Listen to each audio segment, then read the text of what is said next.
નમસ્કાર વિદ્યાર્થી મિત્રો, સ્વાગત છે આપનું મારી ચેનલ એચએસ ટ્યુટોરિયલમાં। આપણે આજે સ્વાધ્યાય 3.2 નો બીજો દાખલો આ વિડીયોની અંદર જોઈશું। આશા કરું છું કે આગળના જે પણ વિડીયો છે એ તમને ખૂબ જ મદદરૂપ સાબિત થયા છે, ઉપયોગી નીવડ્યા હશે અને એની મદદથી તમે સારી રીતે ઘરે બેઠા બેઠા મેથ્સ શીખી શકતા હશો। બીજું મિત્રો, તમને એ જણાવવાનું કે જ્યારે તમે દાખલા ગણો, વિડીયો જુઓ, ના સમજ પડે તો બીજી વખત જુઓ અને વિડીયો જે પણ ચેપ્ટરના જોવો હોય તમે ક્રમમાં જુઓ। પહેલા ઇન્ટ્રોડક્શન, પછી જે સ્વાધ્યાય આવતો એ રીતે ક્રમમાં જોશો તો એની પ્રોસેસ, એની મેથડ સારી રીતે તમને સમજ આવશે અને તમે વધુ સારી રીતે દાખલા ગણી શકશો। સાથે સાથે દાખલો જોઈને પછી વિડીયોને પોઝ કરી મારી સાથે સાથે જાતે દાખલો ગણવાનો પણ પ્રયત્ન કરવો। જો હોમવર્કમાં દાખલો આપવામાં આવ્યો હોય એ પણ ગણીને એનો જવાબ સાચો આવે છે કે નહીં એ પણ કોમેન્ટ્સ કરતા રહેજો મિત્રો। અને દરેક મિત્રોને જણાવવાનું કે જો WhatsApp ચેનલને સબસ્ક્રાઇબ કરવાનું બાકી હોય તો સબસ્ક્રાઇબ કરી લેજો, તેમજ વિડીયોને લાઈક કરી બીજા મિત્રો સાથે શેર કરવાનું ભૂલતા નહીં।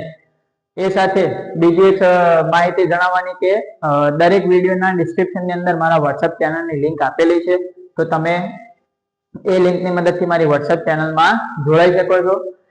એમાં જોડવાનો ફાયદો એ થશે કે જ્યારે બોર્ડની પરીક્ષા વખતે હું રિવિઝન ક્લાસ અથવા તો લાઈવ પ્રોબ્લેમ સોલ્વિંગ ક્લાસ શરૂ કરીશ તો એ વખતે એની લિંક એમાં મૂકવામાં આવશે કે જેમાં થી તમે એમાં જોડાઈ શકશો લાઈવ ક્લાસની અંદર। તેમજ બીજું કે જો તમે YouTube ચેનલને સબસ્ક્રાઇબ કરેલી હશે તો જ એ પ્રોબ્લેમ સોલ્વિંગ સેશનમાં કે પછી રિવિઝન સેશનમાં તમે જોડાઈ શકશો, તો ચેનલને સબસ્ક્રાઇબ કરવાનું પણ ભૂલતા નહીં। શરૂ કરીએ મિત્રો આજનો વિડીયો। સ્વાધ્યાય 3.2 દાખલા નંબર 2। શું કહ્યું છે? અહીંયા આપણને બે સમીકરણ આપ્યા છે અને કહ્યું છે કે પહેલું એનો ઉકેલ શોધો। તો પહેલા આ સમીકરણનો આપણે આદેશની રીતે ઉકેલ શોધી લઈએ। તો આપણે આ લખી દઈએ 2x + 3y = 11, એને કહી દઈએ સમીકરણ નંબર 1। પછી લઈ લઈએ બીજું 2x - 4y = -24, એને કહી દઈએ સમીકરણ નંબર 2। ક્લિયર મિત્રો? આદેશની રીત હવે તમને સારી રીતે સમજ આવી ગઈ છે કે એની અંદર શું કરવાનું હોય છે।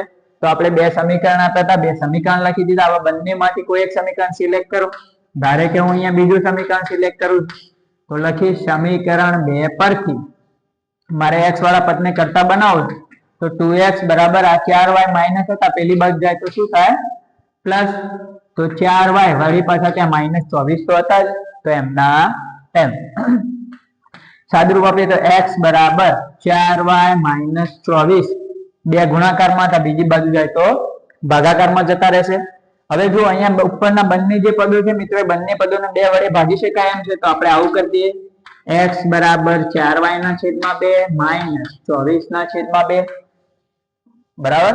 તો x બરાબર 4y/2 એટલે અહીંયા 2 દુ 4 ગયા તો કેટલા રહ્યા? 2y માઈનસ અહીંયા 12 દુ 24 તો 12, તો x નું મૂલ્ય આપણને મળી ગયું 2y - 12। જો આ રીતે અપૂર્ણાંક હોય ને એને ભાગી શકાતું હોય તો ભાગી દેવાનું, જેથી કરીને આગળનું સાદુરૂપ સહેલું થઈ જાય। તો આને કહી દઈએ સમીકરણ નંબર 3। હવે તમને ખ્યાલ જ છે કે ભાઈ સમીકરણ 3 આવી, એની વેલ્યુ ક્યાં મૂકવાની? પહેલામાં, કેમ કે આપણે બીજા સમીકરણની મદદથી વેલ્યુ મેળવી તો એમાં મુકાય નહીં, પહેલામાં મૂકવાની। તો લખીશું સમીકરણ 3 ની કિંમત સમીકરણ 1 માં મૂકતા। તો સમીકરણ 1 માં જ્યાં x દેખાય ત્યાં વેલ્યુ મૂકી દો। તો સમીકરણ 1 ની અંદર વેલ્યુ મૂકીએ તો 2x ના જગ્યાએ શું લખવાના છે? 2y - 12 વત્તા 3y બરાબર 11। તો આપણે શું કર્યું? x ના જગ્યાએ જે વેલ્યુ આવી એ મૂકી દીધી। હવે સાદુરૂપ આપીએ તો અંદર ગુણાશે 2, તો 2 દુ 4y માઈનસ 12 દુના 24 પ્લસ 3y બરાબર 11। y વાળા પદનું સાદુરૂપ આપીએ તો 4y વત્તા 3y એટલે 7y - 24 બરાબર 11। 24 પેલી બાજુ જશે તો પ્લસ થશે, તો 11 વત્તા 24 તો 7y બરાબર કેટલા મળે મિત્રો? 35। તો y બરાબર 35/7, તો y બરાબર કેટલા?